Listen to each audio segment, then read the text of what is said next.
Hi, I'm Patrick Vaughn, the Unlikely Preacher, and this is the Unlikely Minute. What do a mouse and a manger and a refrigerator have in common?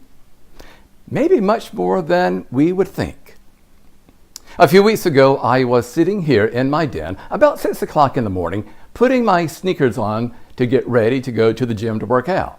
Suddenly, without warning, my cat races into the room, darts this way and that way and this way and that way. And the mouse was faster. The mouse then raced underneath my sofa. And the cat tried and tried and tried to get it, but the cat could not reach the mouse. So I moved the couch out of the way. And the mouse was nowhere to be seen. It had crawled inside the sofa.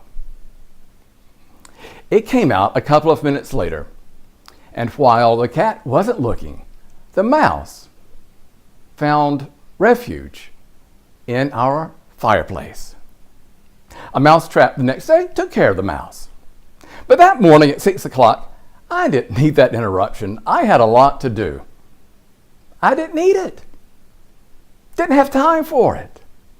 It's kind of like the night that the refrigerator started talking to me. Did your refrigerator ever talk to you?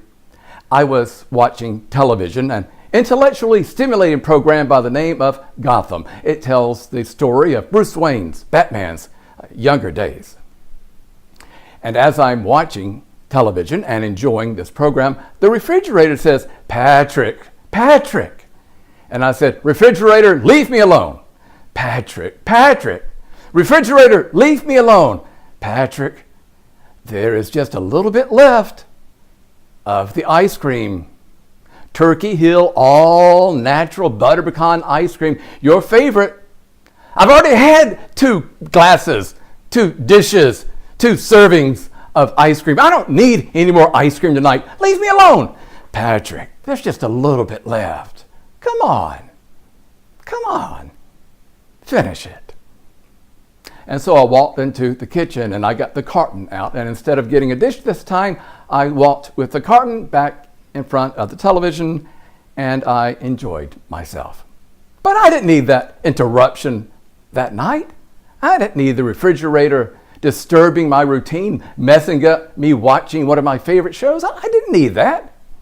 Now, what about the manger? Have you thought about the manger? We're traveling to Bethlehem in this Advent season, and we're headed to the manger. Christmas is a time of joy and hope.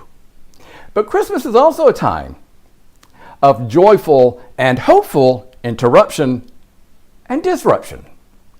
Have you ever thought about that?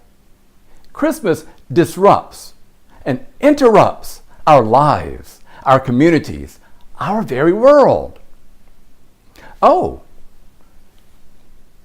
it's okay to remain silent when women in your community are being beaten by their husbands? And the manger comes down and says, disruption, and brings all of that to the surface. Oh, we think maybe it's okay to evaluate another person according to their wealth or skin color or nationality or religion. And the manger comes down and disrupts that and interrupts that and leads us on to a new path. We sometimes think it might be acceptable to use our words to denigrate the dignity of another human being. And the manger says, disruption! No. That is not the way you should treat one another. We might think it's okay, inevitable, that we will overlook the elderly in our midst. And the manger comes to us and says, disruption! No, that's not the way it should be. We might think war is the way, and the manger says, no, war is not the way.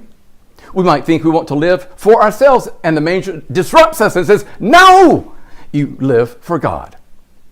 We might think, oh, I can get through life all by myself. I don't need anyone else. And the manger comes and says, disruption, and changes us and brings us together into community. Or perhaps, sometimes you find yourselves alone and filled with emptiness and fear.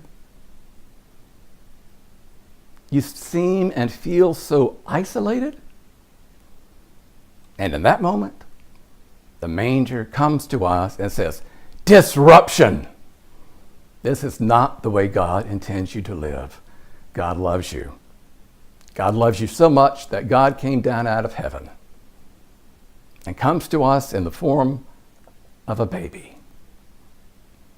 That baby, much more than the mouse and much more than the refrigerator, is the one who is disrupting and making right our lives and our world. I'm Patrick Vaughn, the Unlikely Preacher. Have a Merry Christmas.